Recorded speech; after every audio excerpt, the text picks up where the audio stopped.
everyone, welcome to our channel Success Edutech. I am Prashant Jadhav. Today I am teaching you the third chapter, Ruling the Countryside. And this third chapter's most important point, how was indigo cultivated? And now I am starting my session. Listen carefully and pay attention. There were two main systems of indigo cultivation, niche and rarity.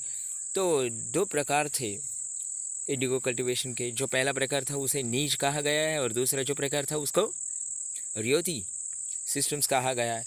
With in the system of nij cultivation the planters produce indigo in lands that directly controlled. और जो नीच cultivation था उसमें planters जो थे directly produce करते थे Indigo को, यानी उसका उत्पादन करते थे इंडिगो का डायरेक्टली. तो वो कंट्रोल भी करते थे, उस पर उनका नियंत्रण भी था. ही आइदर बॉट द लैंड और rented it from other zamindars. तो वो क्या करते थे, वो जो ज़मीन थी वो रेंट के तौर पर ज़मींदार से लेते थे. And produce indigo by directly employing hired labours.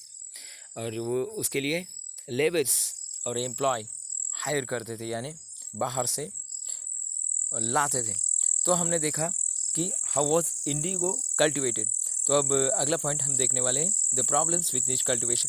तो नीच कल्टिवेशन में प्रॉब्लम्स क्या था वह हम देखने वाले हैं. The planters found it difficult to expand the area under neel cultivation.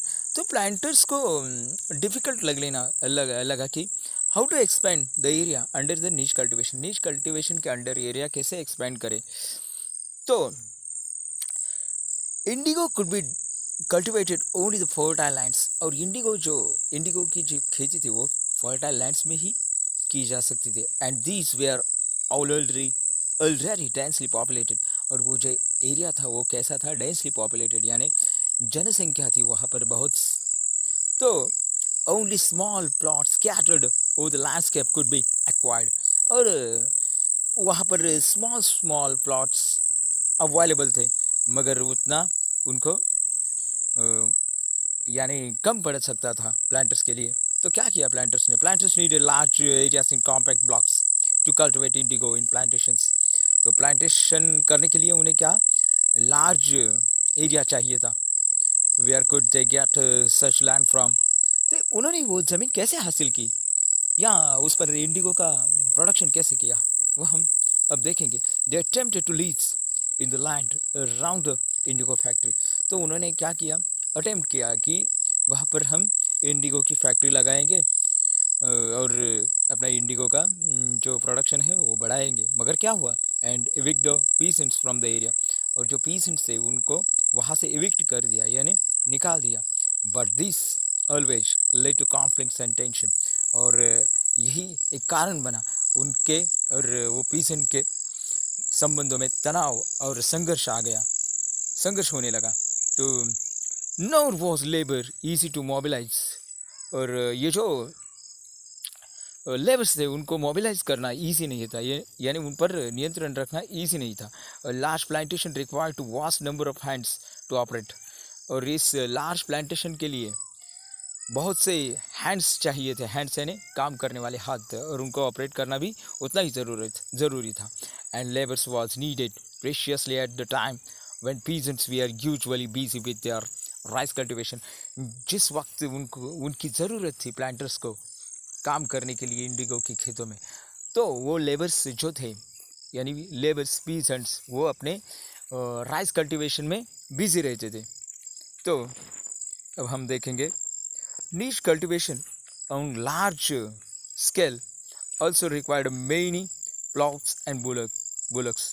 तो ये नीच कल्टीवेशन में क्या लगता था, large scale required plots and bullocks, यानी खेती के औजार और बैल उसमें लगते थे काम करने के लिए. और 1 bigha of indigo cultivation required 2 plots.